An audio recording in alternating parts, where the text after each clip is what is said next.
অসমৰ বানপানীৰ প্ৰত্যেকটো দিন অসমৰ জনপ্ৰতিনিধিসকলৰ মাজত আলোচনা হ'ব।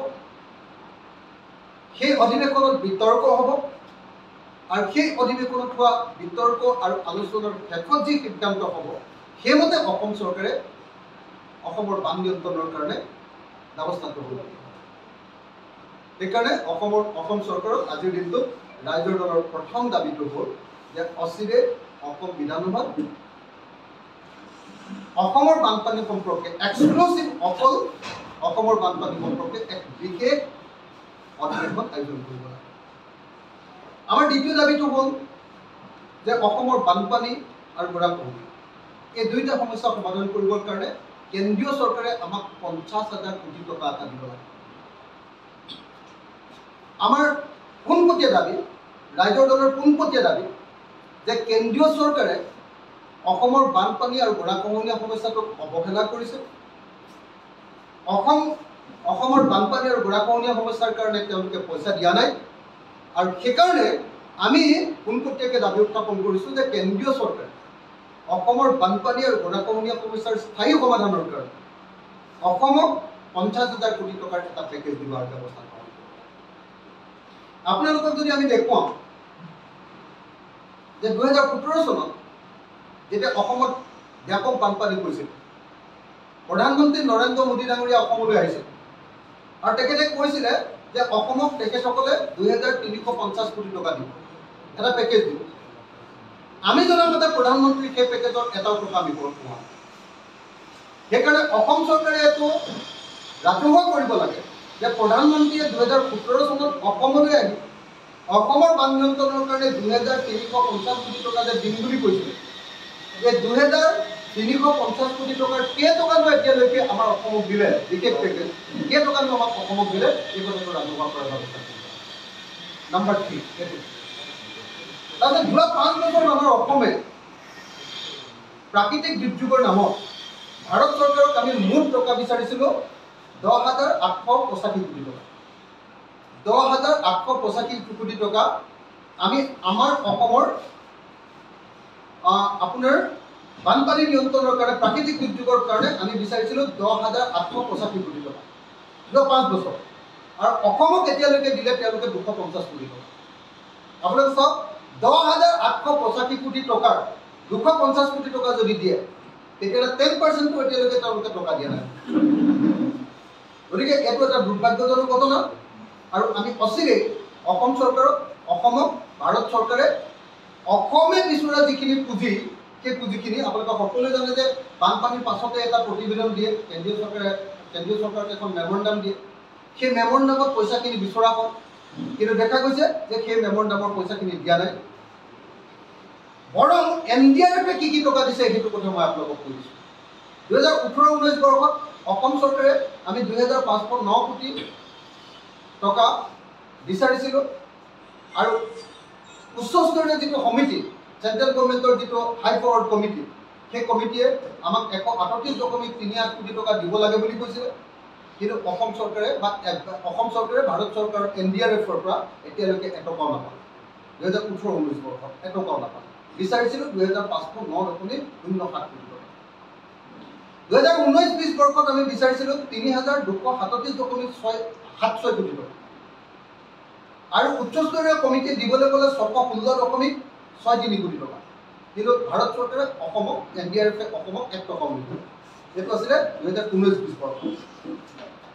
2020-21 বৰ্ষত আমি বিচাৰিছিলোঁ, কেন্দ্ৰীয় চৰকাৰৰ অসমে বিচাৰিছিলে NDRFক আমি বিচাৰিছিলোঁ 2,640.87 কোটি টকা। উচ্চস্তৰীয় কমিটিয়ে ক'লে যে নহয় 437.15 কোটি টকা দিব লাগে। দিলে মাত্ৰ কেন্দ্ৰীয় চৰকাৰে NDRFে অসমক দিলে মাত্ৰ 44.37 কোটি টকা।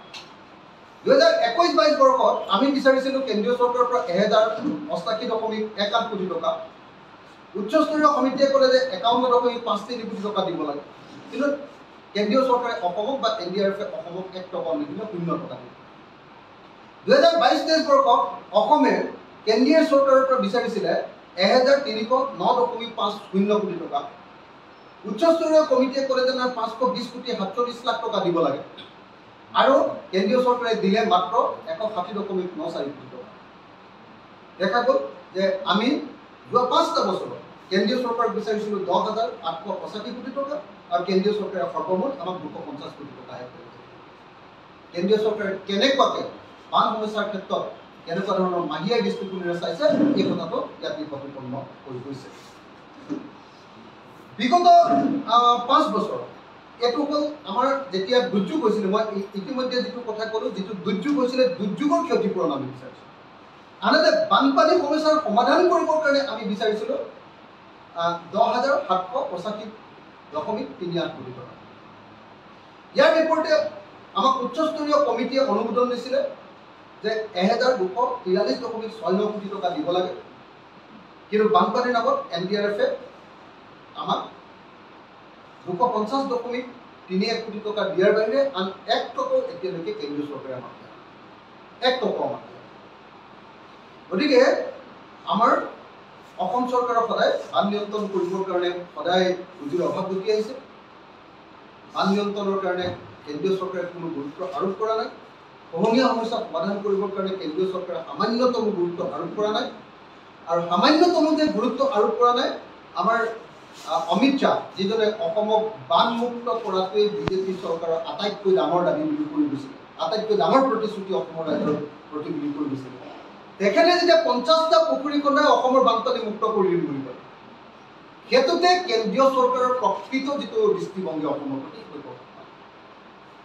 অসমৰ বানপানীক লৈ কেন্দ্ৰীয় চৰকাৰৰ যে দৃষ্টিভংগী একেবাৰে মাটি আই সুলভ, সেইটো শেহতীয়াকৈ গৃহমন্ত্ৰী অমিত শ্বাহ ডাঙৰীয়াৰ বক্তব্যই সেইটোকে প্ৰমাণিত কৰিলে। আৰু সেইকাৰণে আমি দাবী উত্থাপন কৰিছোঁ যে কেন্দ্ৰীয় চৰকাৰে এই মুহূৰ্তত অসমৰ বানপানী সমস্যা সমাধান কৰিবৰ কাৰণে আমাক 50,000 কোটি টকাৰ এটা পেকেজ দিব লাগে, যাতে আমি বানপানী আৰু গৰাখহনীয়া এই দুইটা আমাৰ যি সমস্যা এই সমস্যাৰ সমাধান কৰিব পাৰোঁ। আপোনালোকে নিশ্চয় জানে যে 2013 চনতে কংগ্ৰেছ চৰকাৰৰ দিনত 2013 চনত অসমত 5,000 কিলোমিটাৰ মথাউৰি নিৰ্মাণ কৰিবৰ কাৰণে আৰু সবলীকৰণ কৰিবৰ কাৰণে অসম চৰকাৰে কেন্দ্ৰীয় চৰকাৰক পুঁজি বিচাৰিছে। অসম চৰকাৰে কেন্দ্ৰীয় চৰকাৰক পুঁজি বিচাৰিছে 5,000 কিলোমিটাৰ মথাউৰি বনাবৰ কাৰণে।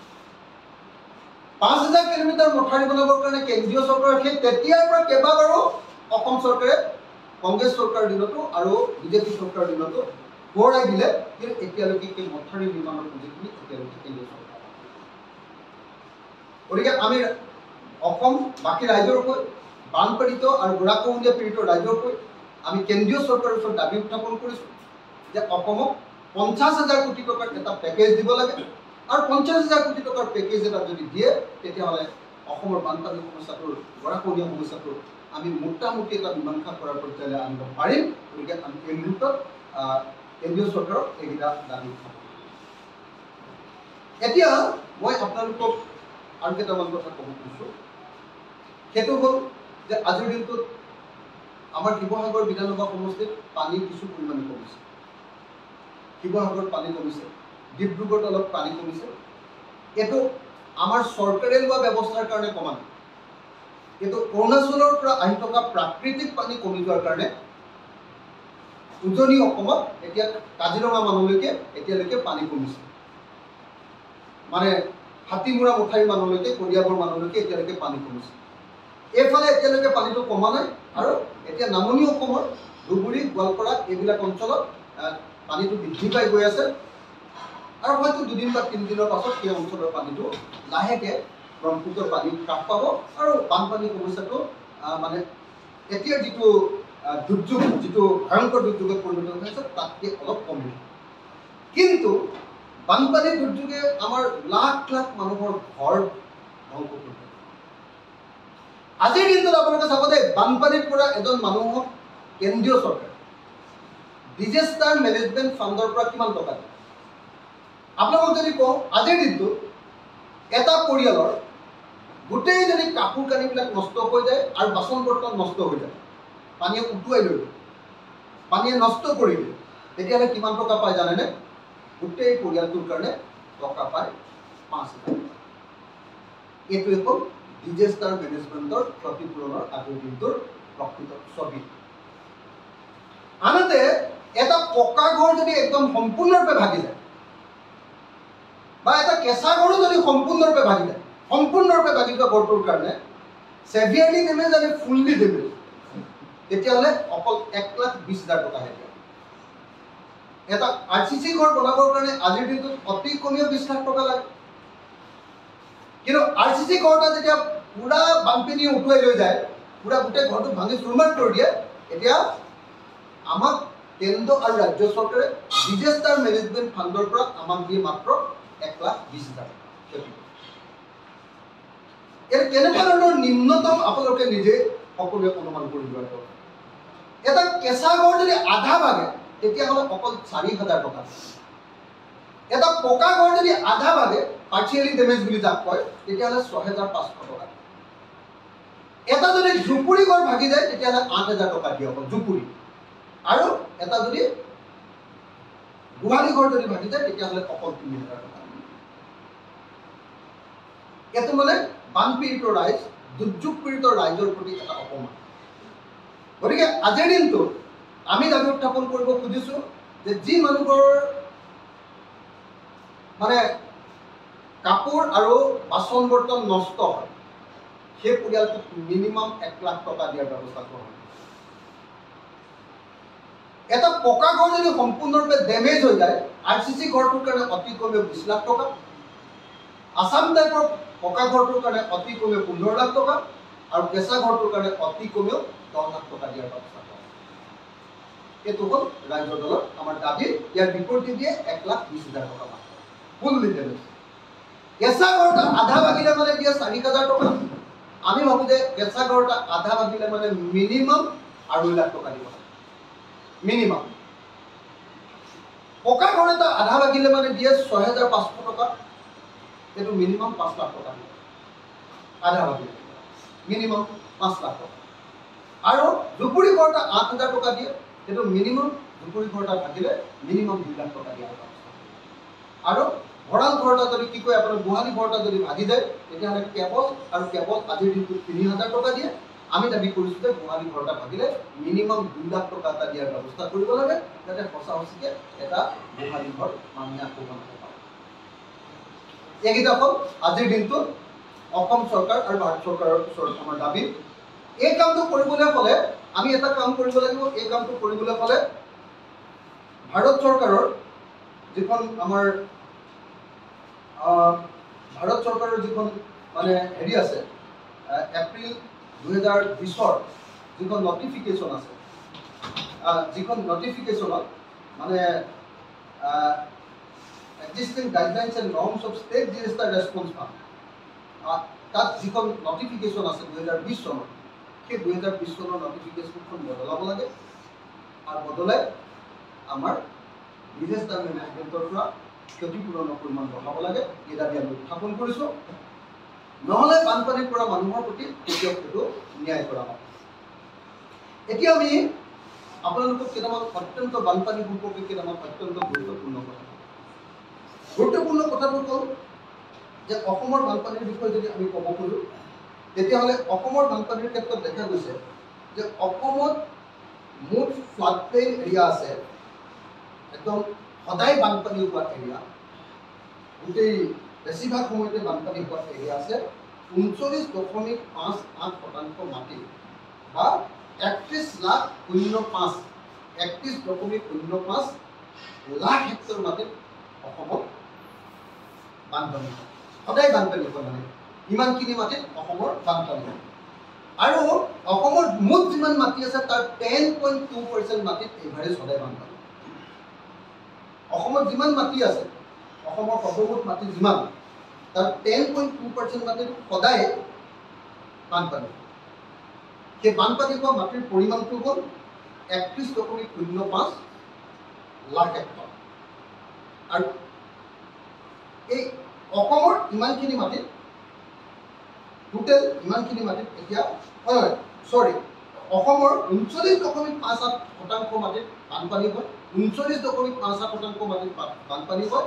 আৰু ভাৰতবৰ্ষৰ যিমান ঠাইত বানপানী হয় এবছৰত তাৰ 10.2% মাটিত অসমত বানপানী।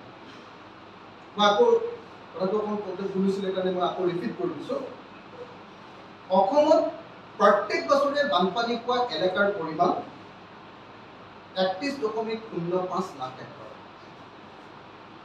আৰু অসমৰ মুঠ মাটিৰ 39.58%তে প্ৰায় প্ৰত্যেক বছৰে বানপানী। আৰু এই পৰিমাণটো হ'ল ভাৰতৰ বানপানী হোৱা এলেকাৰ 10.2%। গতিকে বোধহয় গোটেই ভাৰতবৰ্ষৰ ভিতৰত আটাইতকৈ বেছি বানপানী অসমতে। এইটো আমাৰ কথা নহয়, এইটো হ'ল standing committee on water resources, পাৰ্লিয়ামেণ্টৰ ষ্টেণ্ডিং কমিটিয়ে কৈছে যে অসমতে ভাৰতবৰ্ষৰ ভিতৰত আটাইতকৈ বেছি বানপানী হয়। আৰু সেইটো হ'ল ভাৰতবৰ্ষৰ 10.2% মাটিত, ভাৰতবৰ্ষত যিমান মাটিত বানপানী হয় তাৰে অসমৰ মাটিৰ পৰিমাণটো হ'ল 10.2%। তো অসমে আমি দেখিছোঁ যে অসমে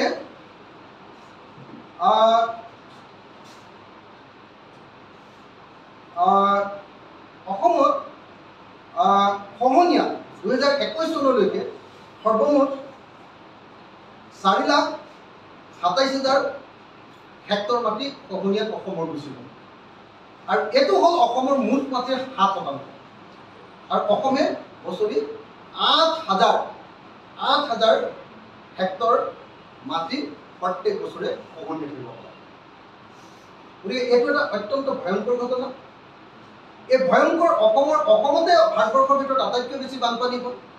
কিন্তু ভাৰত চৰকাৰৰ অসমৰ প্ৰতি যিটো দৃষ্টিভংগী বানপানী নিয়ন্ত্ৰণ আৰু বানপানী সমস্যাৰ সমাধান কৰাৰ ক্ষেত্ৰত, বানপানীৰ দুৰ্যোগ হ'লে তেওঁলোকক ৰেছপন্স কৰাৰ ক্ষেত্ৰত একেবাৰে বেয়া। আৰু এই যে বেয়া দৃষ্টিভংগী এইটো প্ৰমাণ কৰিবৰ কাৰণে এটা বস্তু চাই দিব। অসমৰ বানপানী নিয়ন্ত্ৰণৰ কাৰণে কেন্দ্ৰীয় চৰকাৰৰ অসমত থকা একমাত্ৰ সংস্থাটোৰ নাম ব্ৰহ্মপুত্ৰ বোৰ্ড। কিন্তু আজিৰ দিনটোত অসমৰ ব্ৰহ্মপুত্ৰ বোৰ্ডটো মৃত। এইটো এটা ডেড ইনষ্টিটিউচন। আপোনালোকে যদি চায় যে এই ৰিপৰ্ট অনুসৰি ভাৰত চৰকাৰৰ পাৰ্লিয়ামেণ্টত দিয়া standing committee on water resources, এই ৰিপৰ্ট অনুসৰিয়ে আমাৰ অসমত যিটো ব্ৰহ্মপুত্ৰ বোৰ্ড আছে, সেই ব্ৰহ্মপুত্ৰ বোৰ্ডত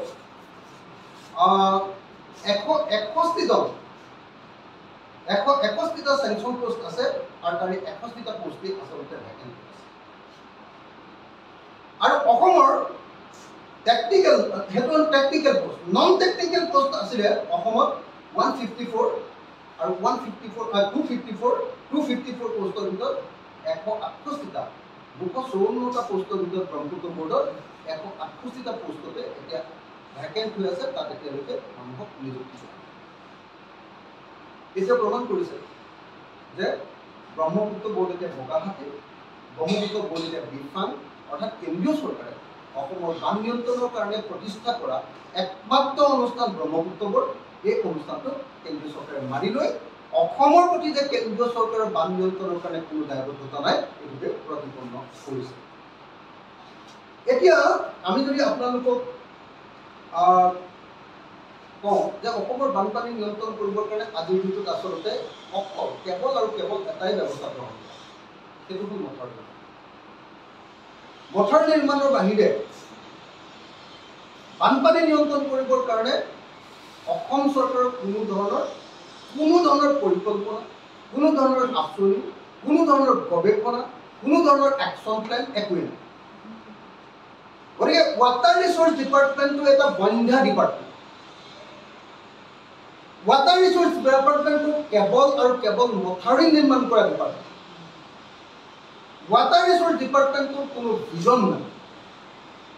এই ডিপাৰ্টমেণ্টটো এটা চিন্তাহীন আৰু কণ্ট্ৰেক্টৰৰ দ্বাৰা পৰিচালিত এটা ডিপাৰ্টমেণ্টৰ বাহিৰে ঠিকাদাৰে নিয়ন্ত্ৰণ কৰা এটা ডিপাৰ্টমেণ্টৰ বাহিৰে আন একো নহয়। আজি যদি আমি চাওঁ তেতিয়াহ'লে দেখা যায় যে আজি চিয়াং নদীৰ পৰা অসমলৈ 9.2 BCM পানী তললৈ নামি আহে।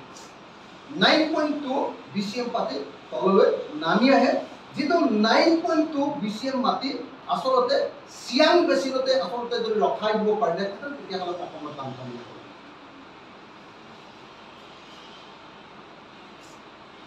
দ্বিতীয় বস্তুটো সোৱণশিৰি নদীত আপোনাৰ 1.91 1.91 BCM পানী আপোনাৰ আমাৰ অসমলৈ নামি আহে আৰু সেই অসমলৈ নামি অহা যিটো পানী সেই পানীটো আমি দেখিছোঁ যে আপোনাৰ যদি ওপৰতে ৰাখি দিব পাৰিলেহেঁতেন সোৱণশিৰি নদী তেতিয়া অসমৰ বানপানীৰ পৰা ৰক্ষা কৰিব পাৰে লোহিত নদীৰ পৰা 1.61 BCM পানী নামি আহে আৰু দিবাং নদীৰ পৰা 0.56 BCM পানী নামি আহে এই ইমানখিনি পানী যে নামি আহে বিলিয়ন কিউবিক মিটাৰ মানে টোটেলটো কৰোঁ কিমান এই গোটেইকেইটা লগ লগালে যিটো পানী নামি আহে আৰু এই টোটেল যিটো পানী এই টোটেল পানীটো যে নামি আহে এই টোটেল পানীটো নামি আহে যে এই টোটেল যিটো বিলিয়ন কিউবিক মিটাৰ পানী নামি আহে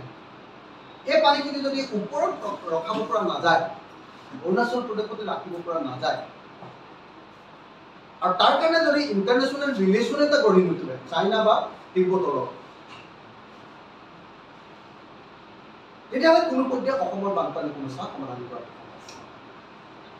আনহাতে ভূটানৰ পৰা নামি অহা পানীৰ কাৰণে ভূটানৰ লগত যদি এটা ইণ্টাৰনেশ্যনেল ৰিলেশ্যন যদি মেইনটেইন কৰা নহয় তেতিয়াহ'লে কেতিয়াও অসমৰ বানপানী সমস্যা সমাধান কৰা গতিকে অসমৰ বানপানী সমস্যাৰ সমাধানটো অসম চৰকাৰে কেতিয়াও অকলে সমাধান কৰিব নোৱাৰে এইটোৰ লগত এটা ইণ্টাৰনেশ্যনেল ৰিলেশ্যন আছে আৰু দ্বিতীয়তে অসমৰ প্ৰত্যেকখন নদী আন্তঃৰাজ্যিক নদী কোনোবা এখন নাগালেণ্ডৰ পৰা নামি আহিছে কোনোবা এখন অৰুণাচল প্ৰদেশৰ পৰা নামি আহিছে এতিয়া আমাৰ শিৱসাগৰত আজিৰ দিনটোত বানপানী কৈ আছে দিখৌ নদীৰ পৰা দিখৌ নদী নামি আহিছে নাগালেণ্ডৰ পৰা যদি ষ্টেট গভৰ্ণমেণ্টে নাগালেণ্ডৰ লগত কথা পাতে কোনো গুৰুত্ব নিদিয়ে নাগালেণ্ডে কিন্তু যদি কেন্দ্ৰীয় চৰকাৰে নাগালেণ্ডৰ লগত কথা পাতে তেতিয়াহ'লে নাগালেণ্ডৰ ওপৰতে পানীটো কেনেকৈ ৰাখিব পাৰি তাৰ ব্যৱস্থা কৰিব পাৰে কিন্তু দুৰ্ভাগ্যজনকভাৱে আপোনালোকে যদি চায় তেতিয়াহ'লে আজিৰ দিনটোত চাব যে আজিৰ দিনটোত কেন্দ্ৰীয় চৰকাৰে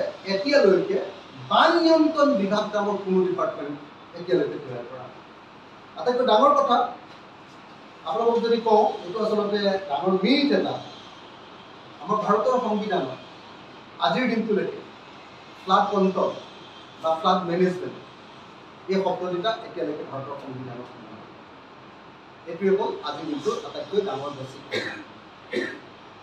ভাৰতৰ সংবিধানত আপোনালোকে যদি চায় ভাৰতৰ সংবিধানত আছে ৱাটাৰ ৰিচোৰ্চেছ শব্দ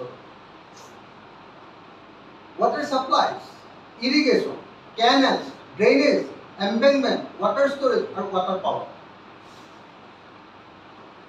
অৰ্থাৎ আজিৰ দিনটোলৈকে মানে পানীৰ পৰা যিটো ৰাজহ পানীৰ পৰা ডেম বনাব পাৰি পানীৰ পৰা ইলেক্ট্ৰিচিটি বনাব পাৰি পানী বিক্ৰী কৰিব পাৰি কেনেল বনাই ইফালে লৈ যাব পাৰি এইটোকে কেন্দ্ৰীয় চৰকাৰে এতিয়ালৈকে গুৰুত্ব দি আছে পানীৰ পৰা লুটিব পৰা কামটোকে তেওঁলোকে গুৰুত্ব দি আছে কিন্তু পানীৰ পৰা হ'ব পৰা বিপদটো অকল ৰাজ্য চৰকাৰকে এৰি দি আছে পানীৰ পৰা হ'ব পৰা বিপদটো সেইকাৰণে আপোনালোকে চাই যদি ভাৰতবৰ্ষৰ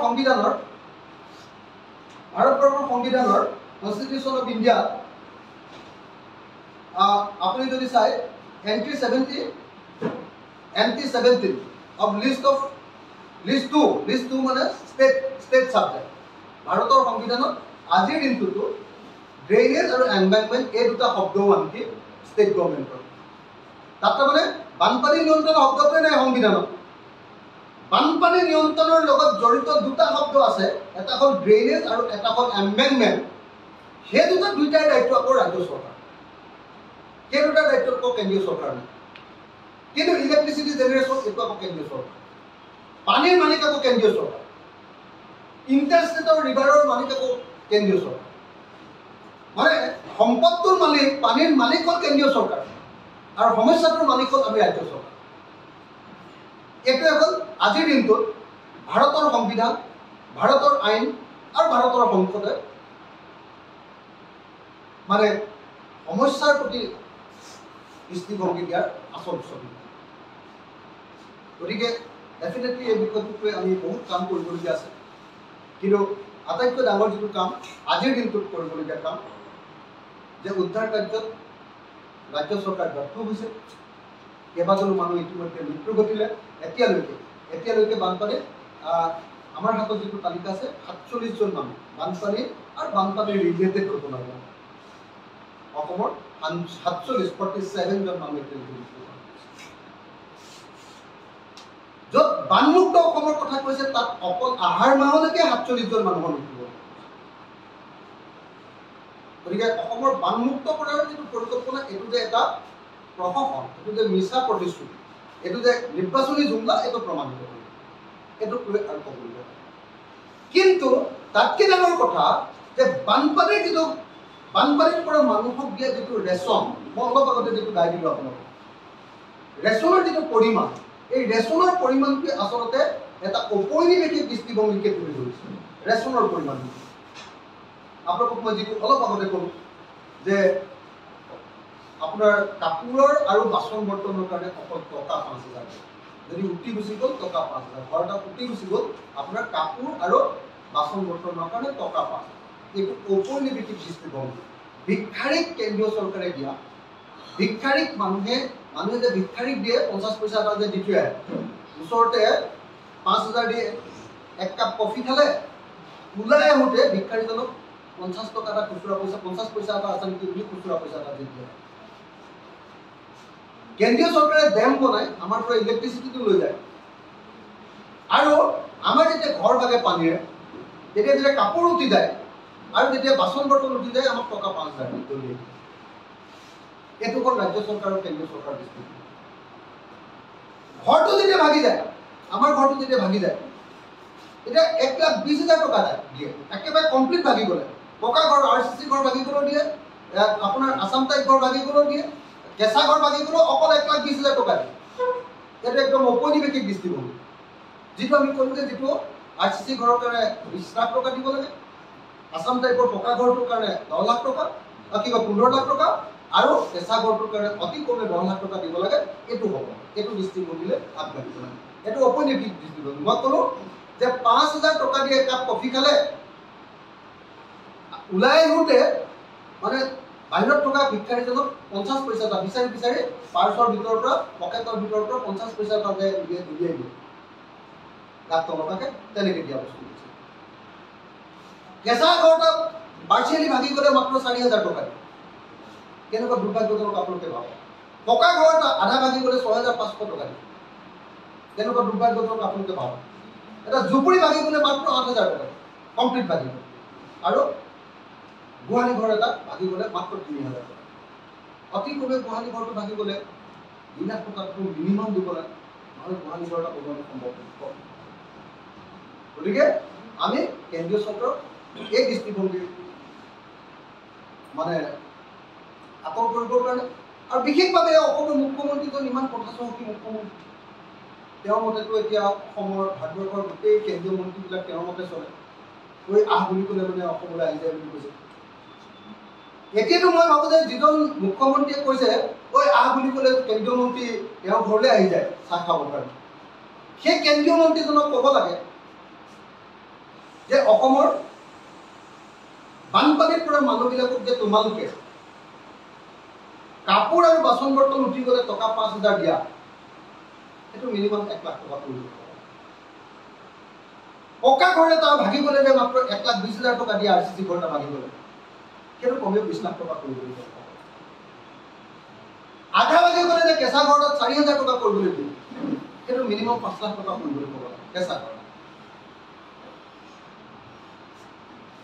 মই অসমৰ মুখ্যমন্ত্ৰী আজি তেওঁৰ হিম্মত দেখুৱাবৰ কাৰণে, তেওঁ বাহাদুৰ দেখুৱাবৰ কাৰণে, তেখেতৰ দাদাগিৰি ইমান কথা যে কয়, এই চেণ্ট্ৰেলৰ ওচৰত তেওঁ বিৰাট দম আছে বুলি যে কয়, সেইটো দেখুৱাবৰ কাৰণে, এই বানপানীৰ সময়ত বিপদত পৰা মানুহবিলাকৰ প্ৰশ্নটোক লৈ তেওঁক সাহস দেখুৱাবৰ কাৰণে অনুৰোধ কৰিছে।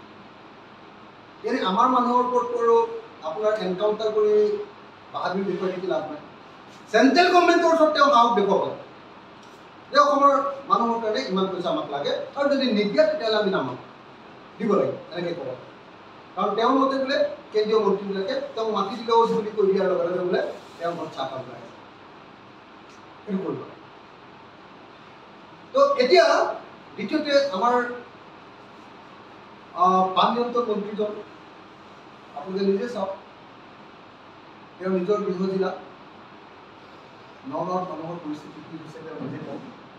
ইমান অহংকাৰ, ইমান গৰ্ব, ইমান দাদাগিৰি, মোটামুটি অসমৰ প্ৰত্যেকজন মানুহক তেওঁলোকৰ নিৰ্দেশতে চলি থকা নিচিনাকৈ কয় তেওঁলোকে। ইমান অহংকাৰ। সেই অহংকাৰী মানুহবিলাকে এতিয়া কিন্তু নিজৰ নিজৰ সমষ্টিটোকো বানপানীৰ পৰা বচাব পৰা নাই, জাগিৰোডকো বচাব পৰা নাই, আৰু হাতীমূৰা বান্ধটোকো বচাব। আজি কেশৱ মহন্তই কেনেকুৱা অপমান পাইছে আপোনালোকে নিজে দেখিছে।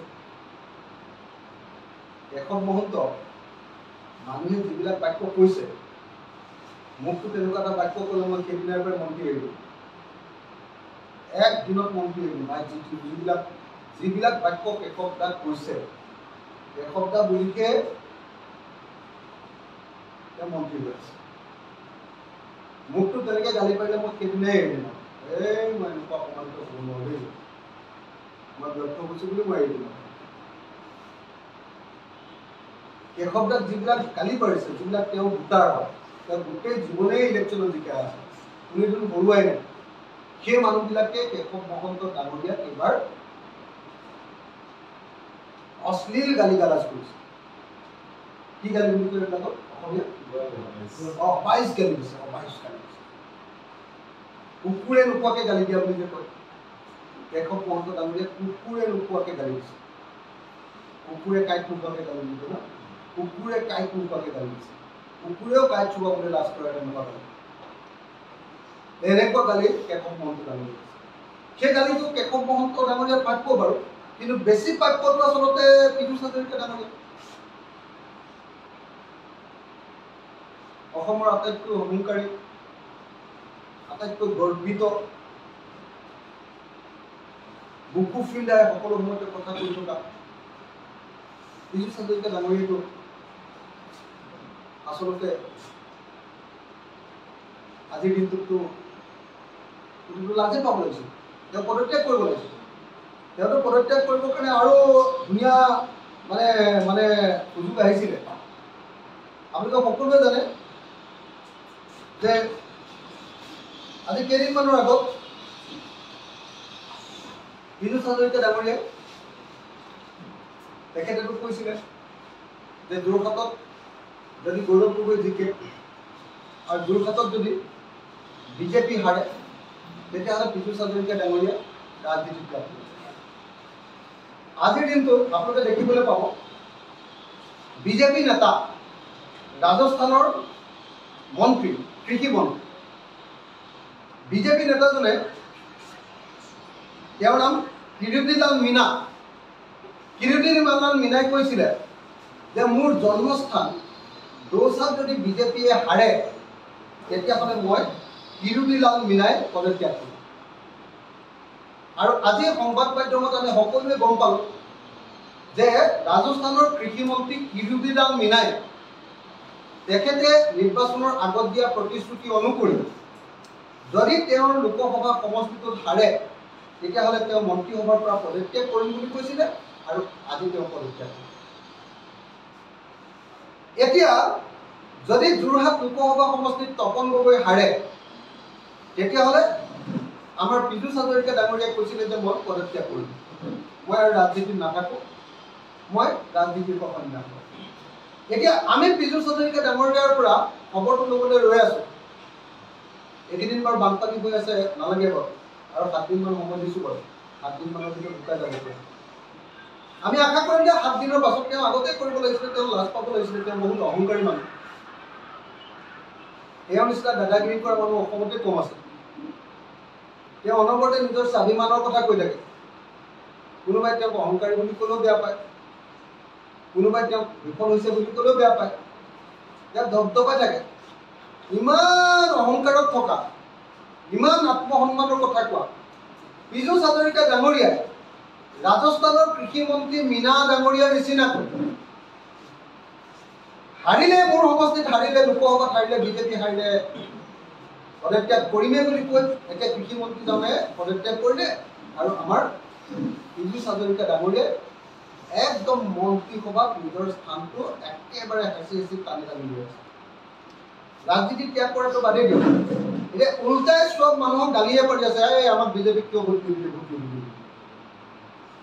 মই আশা কৰোঁ যে বানপানীটো গৈ লওক বাৰু, 7টা দিন তেওঁ বান নিয়ন্ত্ৰণ মন্ত্ৰী, ইমান দিনৰ আগতে পদত্যাগ কৰিব লাগিছিলে, বেলেগে বান নিয়ন্ত্ৰণ মন্ত্ৰী হ'লেহেঁতেন, তেওঁ নকৰিলে সেই সময়ত। এতিয়া বানপানীটো গৈ লওক আৰু 3 দিন 4 দিনমান লাগিব। আশা কৰিম যে ৰাজস্থানৰ কৃষিমন্ত্ৰী মীনা ডাঙৰীয়াই তেওঁৰ কথা ৰখাৰ নিচিনাকৈ আমাৰ জলসম্পদ দপ্তৰৰ মন্ত্ৰী পীযুষ হাজৰিকা ডাঙৰীয়াই তেখেতৰ কথা ৰাখি যোৰহাটত তপন গগৈ হাৰিলে ৰাজনীতিৰ পৰা সন্ন্যাস ল'ম বুলি কোৱা প্ৰতিশ্ৰুতি পূৰণ কৰি এইবাৰ আমি মন্ত্ৰীসভাৰ পৰা তেওঁক পদত্যাগ কৰা নিশ্চয় দেখিছোঁ। আৰু বানপানীৰ কাৰণে তেওঁ পদত্যাগ কৰিবলৈ ক'লেতো লাভেই নাই, হয়নে নহয়? তেওঁতো বানপানীৰ কাৰণে পদত্যাগ কৰিবলৈ ক'লে লাভেই নাই, তেওঁতো আৰু 10টা তেওঁ অহংকাৰ কৰি দেখুৱাব আমাৰ। আগতে নিজে পদত্যাগ কৰিম বুলি কৈ থোৱা ঠাইখিনিতে সেইকাৰণে কৈছোঁ যে আপুনিতো এনেকৈ কৈছিলে, আকৌ এবাৰ মনত পেলাই দিছোঁ, বানপানী দুদিন বা নালাগে, 3 দিন 4 দিনৰ পাছত আপুনি ৰাজস্থানৰ কৃষিমন্ত্ৰীৰ নিচিনাকৈ পদত্যাগ কৰিব নিদিব, সেইটো আমাক লাভ। শেষত আৰু এটা ৰাজহুৱা বিষয়ৰ ওপৰত আপোনালোকৰ ওচৰত এটা মন্তব্য কৰিব খুজিছোঁ, সেইটো হ'ল যে গুৱাহাটী এয়াৰপৰ্টৰ CEO যিজন আছিলে, আদানী এয়াৰপৰ্ট, প্ৰাইভেট এয়াৰপৰ্ট, আমাৰ অসমৰ পৰা এয়াৰপৰ্টটো ভাবি লৈ গৈছিলোঁ। অসমৰ ৰাজহুৱা এয়াৰপৰ্টটো নৰেন্দ্ৰ মোদীয়ে আদানীক বিক্ৰী কৰি দিলে। সেই আদানী এয়াৰপৰ্টত আমাৰ অসমৰ এজন বিষয়া উৎপল বৰুৱা ডাঙৰীয়াই আদানী এয়াৰপৰ্টটোত CEO হৈ আছে। এতিয়া আদানী এয়াৰপৰ্টৰ পৰা আমাৰ অসমীয়া বিষয়াজনক খেলি দিলে, তেওঁক পদত্যাগ কৰিবলৈ বাধ্য কৰিলে। এইটো দুৰ্ভাগ্যজনক, এইটো অসমীয়া জাতিৰ প্ৰতি আদানী গ্ৰুপৰ এইটো অন্যায় আচৰণ। আমি ৰাইজৰ দলে দাবী উত্থাপন কৰিছোঁ যে আদানী গ্ৰুপে ইমিডিয়েটলি অসমীয়া বিষয়া উৎপল বৰুৱাক পুনৰ সেই একেটা স্থানতে নিযুক্তি দিয়াৰ ব্যৱস্থা কৰিব লাগে। এইটো অসমীয়া জাতিৰ প্ৰতি আদানী গ্ৰুপৰ অন্যায় আচৰণ। আৰু অসমৰ মুখ্যমন্ত্ৰীৰ লগত বোলে একে বিজনেছো আছে, অসমৰ মুখ্যমন্ত্ৰীৰ পৰিয়ালৰ লগত আদানী গ্ৰুপৰ। মই অসমৰ মুখ্যমন্ত্ৰীৰ পৰিয়ালৰ পত্নীৰ মানে এটা সাক্ষাৎকাৰ শুনিছিলোঁ যে আদানী গ্ৰুপৰ লগত কিবা এটা বিজনেছো আছে বোলে আমাৰ অসমৰ মুখ্যমন্ত্ৰীৰ পৰিয়ালৰ। গতিকে আদানী গ্ৰুপক ক'ব লাগে, আদানী গ্ৰুপক ক'ব লাগে আমাৰ প্ৰধানমন্ত্ৰী নৰেন্দ্ৰ মোদীৰ আটাইতকৈ প্ৰিয়তম মানে এজন ইণ্ডাষ্ট্ৰিয়েলিষ্ট, সেই গৌতম আদানীক ক'ব লাগে যে অসমৰ মুখ্যমন্ত্ৰীয়ে ক'ব লাগে যে এজন অসমীয়া বিষয়াক উৎপল বৰুৱাক তেওঁৰ পদৰ পৰা কিয় খেদাই দিয়া হৈছে, কিয় উৎপল বৰুৱাক পদত্যাগ কৰিবলৈ বাধ্য কৰোৱা হৈছে। সেইকাৰণে আজিৰ দিনটোত অসমৰ মুখ্যমন্ত্ৰীয়ে আদানী গ্ৰুপৰ লগত কথা পাতি আৰু আদানী গ্ৰুপৰ বন্ধু প্ৰধানমন্ত্ৰী নৰেন্দ্ৰ মোদী ডাঙৰীয়াৰ লগত কথা পাতি উৎপল বৰুৱাক তেওঁৰ আমাৰ বৰঝাৰ এয়াৰপৰ্টৰ যি CEO আছিলে, মুখ্য কাৰ্যবাহী বিষয়া আছিলে, সেই পদত পুনৰ উভতাই আনিব লাগে। এই দাবী আমি ৰাইজৰ পৰা উত্থাপন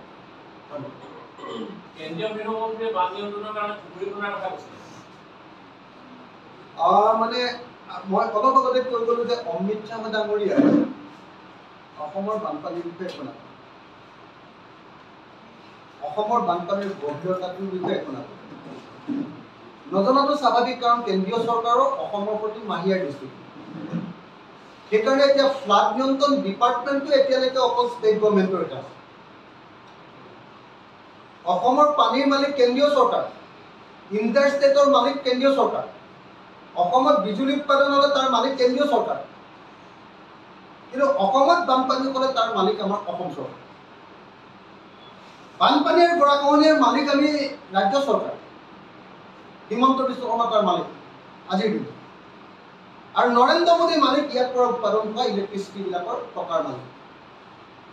ইয়াৰ পৰা যদি নদী সংযোগ কৰি পানী বেলেগলৈ উৰুৱাই লৈ যায় তাৰ মালিক হ'ল কেন্দ্ৰীয় চৰকাৰ।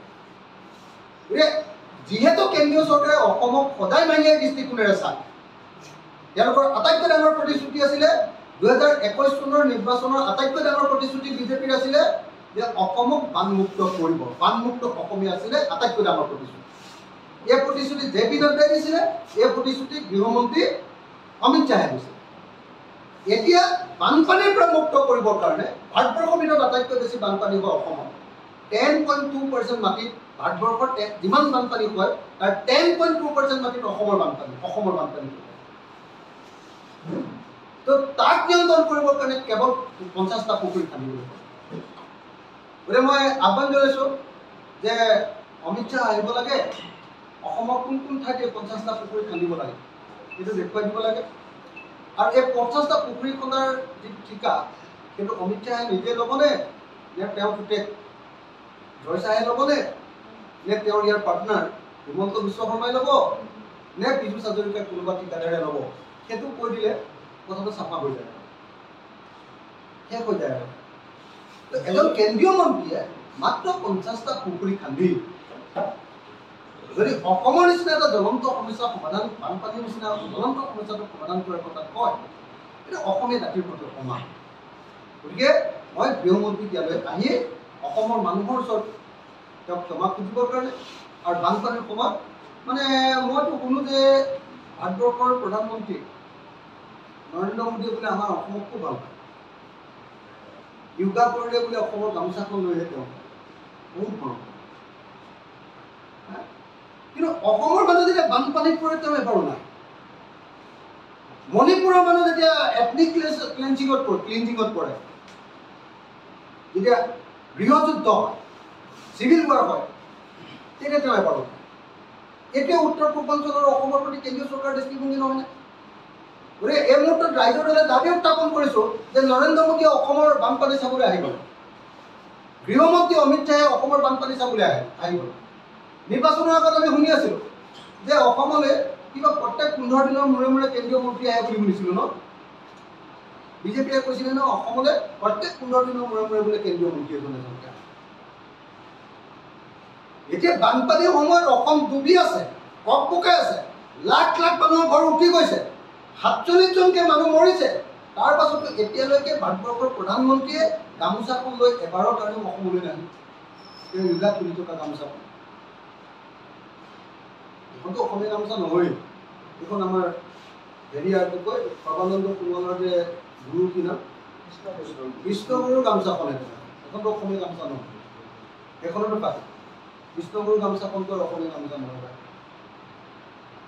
এইটোতো মিছা কথা। গতিকে এই মুহূৰ্তত মই প্ৰধানমন্ত্ৰী আৰু গৃহমন্ত্ৰীক অসমৰ বান পৰিস্থিতি চাবৰ কাৰণে আহিবৰ কাৰণে আৰু বান পৰিস্থিতি মোকাবিলা কৰিবৰ কাৰণে 50,000 কোটি টকা দিবৰ কাৰণে দাবী উঠাম। ধন্যবাদ। উজনি অসমৰ বাৰিষা হ'লে যিহেতু 80% NSPCৰ কাৰণে এতিয়া ক্ষতিগ্ৰস্ত হয়, মই দেখিছিলোঁ যে প্ৰতিটো দলসমূহে প্ৰতিবাদ কৰিছে, এতিয়া কিন্তু চবৰে মুখখন বন্ধ হয়, ইয়াৰ কাৰণটো কি? মানে বাকী কাৰো মুখ বন্ধ মই নাজানো, কিন্তু ৰাইজৰ দল আৰু কৃষক মুক্তি সংগ্ৰাম মন্ত্ৰীৰ মুখ বন্ধ পৃথিৱীৰ কোনো কৰিব নহয়, পৃথিৱীৰ কোনো। আমি প্ৰত্যেক দিনাই দাবী কৰি আহিছোঁ যে নামনি সোৱণশিৰি জলবিদ্যুৎ প্ৰকল্পটো ভাঙি দিব। আজিৰ দিনটোতো আমাৰ এটা প্ৰধান দাবী হ'ল যে যদি অসমক বানপানীৰ পৰা নিয়ন্ত্ৰণ কৰিব লাগে, বানপানীৰ পৰা মুক্ত কৰিব লাগে, নদী বান্ধটো উত্তৰ পূৰ্বাঞ্চলত বন্ধোৱাটো বন্ধ কৰিব, ভূটানত বন্ধোৱাটো বন্ধ কৰিব। ভূটান, নাগালেণ্ড, অৰুণাচল প্ৰদেশ এই তিনিটাত নদী বান্ধ বন্ধ কৰিলে বানপানীৰ নতুন যিটো চৰিত্ৰ আহিছে সেই চৰিত্ৰটোৰ পৰা আমি মুক্ত হ'ব। গতিকে নামনি সোৱণশিৰি জলবিদ্যুৎ প্ৰকল্প ভাঙি দিব লাগে। আমাতকৈ স্পষ্টকৈ কোৱা মানুহ অসমত যদি পৃথিৱীৰ কোনোবা মানুহ জন্ম হৈছে আপোনালোকে কওক, একমাত্ৰ ৰাইজৰ দল আৰু কৃষক মুক্তি সংগ্ৰাম সমিতিয়ে স্পষ্টকৈ কওক, বাকীবিলাকেতো ক'বলৈও সাহস নকৰে যে নামনি সোৱণশিৰি জলবিদ্যুৎ প্ৰকল্পটো ভাঙি দিব লাগে। বেলেগেতো কয় যে নামনি অংশত আমি ঘুচুৰ এইবিলাক কথা কয়, আমি কি কওঁ নামনি সোৱণশিৰি জলবিদ্যুৎ প্ৰকল্পটো ভাঙি দিব লাগে, যদিহে অসমক বানপানীৰ পৰা বচাব লাগে। ধন্যবাদ। মৰাণৰ বিধায়ক চক্ৰবৰ্তীৰ ওচৰলৈ বৰ্ণাঢ্য ৰাইজ গৈছিলে, দুৰ্গৰ ককাই এটা খবৰ দিবলৈ, কিন্তু তেওঁ দুৰ্ব্যৱহাৰ কৰি পঠাই দিছে। মানে আমি শুনিছোঁ যে ভাস্কৰ শৰ্মা আৰু চক্ৰবৰ্তী এই আটাইবিলাকে এতিয়া বানপীড়িত মানুহক অপমান কৰিবলৈ লাগিছে। কালি মোক বাৰম্বাৰ ফোন কৰি আছে মাৰ্ঘেৰিটাৰ পৰা যে বানপীড়িত ৰাইজক মানে 3জন মানুহে এতিয়ালৈকে খেদি গৈছে। এজন হ'ল মাৰ্ঘেৰিটাৰ ভাস্কৰ শৰ্মা বিধায়ক, এজন হ'ল আমাৰ মন্ত্ৰী কেশৱ মহন্ত ডাঙৰীয়া, আৰু আনজন হ'ল চক্ৰ গগৈ ন, চক্ৰ গগৈ। এতিয়া দিহিঙত মানে আমাৰ আমাৰ আমাৰ আমাৰ এতিয়া দিশটো কমিছে, এতিয়া দিহিঙত বাঢ়িছে। দিহিংটো যদি বাঢ়ে তেতিয়াহ'লে সুশান্ত বৰগোহাঁই এলেকা পৰে আৰু ইফালে আপোনাৰ কি গগৈ আমাৰ চক্ৰ গগৈ এলেকা পৰে। আমাৰ এলেকাবিলাকত পৰে আপোনালোকে জানে কি কি নদী, আমি সেইবিলাকত আমি লাগি থাকোঁ। আজিৰ দিনটোত যদি বানপানী পৰা মানুহ হওঁ, আজি অসম বিধানসভাৰ 3জনকৈ বিধায়ক, মন্ত্ৰী কেশৱ মহন্ত, বিধায়ক চক্ৰ গগৈ আৰু মন্ত্ৰী ভাস্কৰ শৰ্মাই যদি এনেকৈ আক্ৰমণ কৰিবলৈ খেলি যাব পাৰে, তেতিয়াহ'লে এইটোৱে প্ৰমাণ কৰে যে বিজেপি দলটোৰ বন্যাত্বৰ প্ৰতি দৃষ্টিভংগী কেনেকুৱা। আনহাতে আন এজন বিধায়কে বানপানীৰ সময়ত আমি দেখিছোঁ যে ডেষ্টিনেশ্যন কি উপনয়ন কৰিবলৈ গৈছে। ডেষ্টিনেশ্যন উপনয়ন মানে আপোনালোকে জানেনে বাৰু? চবে অসমৰ মানুহেতো জানিলেও ভাল। ডেষ্টিনেশ্যন উপনয়ন মানে কি? উপনয়ন মানে ব্ৰাহ্মণবিলাকে যে লগুণ লগাই সেইটো, মই এইবিলাকৰ বিষয়ে ইমান নাজানো। কিন্তু ডেষ্টিনেশ্যন উপনয়ন মানে হ'ল য'ত উপনয়নটো পাতিব, ক'ত পাতিবলৈ গৈছে? থাইলেণ্ডত। থাইলেণ্ডলৈ ইয়াৰ পৰা সকলো মানুহকে ফ্লাইটত লৈ যাব, গোটেই মানুহখিনি। সেই যোনে পাতিছে তেওঁ তাৰ খৰচ দি লৈ যায়। খৰচ দি গোটেই মানুহখিনিক ধৰক 100, 150, 200 মানুহক খৰচ দি থাইলেণ্ডলৈ লৈ গ'ল ফ্লাইটত। এখন চাৰ্টাৰ্ড ফ্লাইটত ধৰক লৈ গ'ল থাইলেণ্ডলৈ। 1 নম্বৰ। 2 নম্বৰ, থাইলেণ্ডত গোটেই মানুহবিলাকক ৰাখিলে, হোটেল ভাড়া বা ৰিজৰ্ট ভাড়া কৰি তেওঁ ৰাখিলে। 3 নম্বৰ, থাইলেণ্ডত তেওঁলোকক খোৱা বোৱা কৰিলে। 4 নম্বৰ, থাইলেণ্ডত তেওঁলোকক অলপ ফুৰা ফুৰি কৰিলে। থাইলেণ্ডততো মানুহ কেলে যায়? ফুৰিবলৈ যায়, নহয় জানো? থাইলেণ্ডত ফুৰিবলৈ যোৱা, কেলে ফুৰিবলৈ যায় সেইটো আপোনালোকে সকলোৱে জানে, হয়নে নহয়? টুৰিজিম কৰিবলৈ যায়। সেই টুৰিজিম কৰিবৰ কাৰণে লৈ গৈছে কোন সময়ত? বানপানীৰ পৰা। গতিকে এই মুহূৰ্তত মই ক'ব খোজোঁ যে ডেষ্টিনেশ্যন মেৰেজ শুনিছিলোঁ, মানে আদানীয়ে বা আম্বানীয়ে ডেষ্টিনেশ্যন মেৰেজ কৰে। গোটেই অতিথিবিলাকক তেওঁলোকে হেলিকপ্টাৰ বা ফ্লাইটত লগত লৈ গৈ কোনোবা এখন দেশত গৈ মিডিয়াখন পাতে। এতিয়া অসমৰ MLA ইমান ধনী হৈ গ'ল যে ডেষ্টিনেশ্যন উপনয়ন লগুণ দিয়নি পাতিবৰ কাৰণে অসমৰ পৰা চব ব্ৰাহ্মণ চাহ্মণ লগত লৈ, যিমান অতিথি চতিথি লগত লৈ গৈ একদম আপোনাৰ বিমানত লগত লৈ যায়। বিমানত লগত লৈ গৈ তাত হোটেলত ৰাখে, 5 ষ্টাৰ হোটেলতে নিশ্চয় ৰাখিছেগৈ বিমানত লৈ গৈছে যেতিয়া। আৰু 5 ষ্টাৰ হোটেলত মস্তি কৰি তাৰপিছত একদম টুৰিজিম কৰি লাহেকৈ বানপানীৰ সময়ত এনজয় কৰি আছে। এইটো হ'ল অসমৰ প্ৰতি এজন বিজেপি MLAৰ মানুহৰ প্ৰতি দৰদ। বানপানীৰ সময়ত তেওঁ এনেকৈ এনজয় কৰি আছে। তেওঁৰ নাম জিতু গোস্বামী, নহয় জানো? জিতু গোস্বামীৰ কথা ওলাই আছে, নহয় জানো? জিতু গোস্বামী, বৰহমপুৰৰ বিধায়ক জিতু গোস্বামী। গতিকে 4জনৰ দৃষ্টিভংগীটো মই ক'লোৱে। এজন হ'ল একেবাৰে ডেষ্টিনেশ্যন উপনয়ন কৰিবলৈ গৈছে জিতু গোস্বামী বৰহমপুৰৰ, নহয় মানে মই সংবাদ মাধ্যমতে পঢ়িছোঁ দেই। সেইটো দুৰ্ভাগ্যজনক। আপোনালোকে মোক এই প্ৰশ্নটো সুধিছে, সেইটো দুৰ্ভাগ্যজনক। 2 নম্বৰ, 3জন বিধায়ক, এজনটো কেশৱ মহন্ত খেলি যোৱা মই ভিডিঅ'টো দেখিছোঁ। তাৰপিছত ভাস্কৰ শৰ্মাই বানপীড়িতক খেলি যোৱা ভিডিঅ' দেখিছোঁ আৰু মোলৈ পঠিয়াই দিছে আৰু মোক কৈছিল। আৰু 3 নম্বৰ, এতিয়া আপোনালোকে ক'লে যে চক্ৰ গগৈও বানপীড়িতক খেলি গৈছে দিয়ে। দুৰ্ভাগ্যজনক কথা, এইটোৱে হ'ল বিজেপিৰ, যি মানুহক তাৰমানে ইলেকশ্যনৰ সময়ত আৱেগিক কৰি তোলে। ইলেকশ্যনৰ সময়ত মানুহ তেওঁলোকৰ কাৰণে ভগৱান, আৰু ইলেকশ্যন গুচি যোৱাৰ পাছত তেওঁলোক মানুহৰ ভগৱান। তেওঁলোকে মানুহক গছকি পেলাব পাৰে। এইটো হ'ল বিজেপিৰ উপনিৱেশ দৃষ্টিভংগী, কলনীয়। ধন্যবাদ।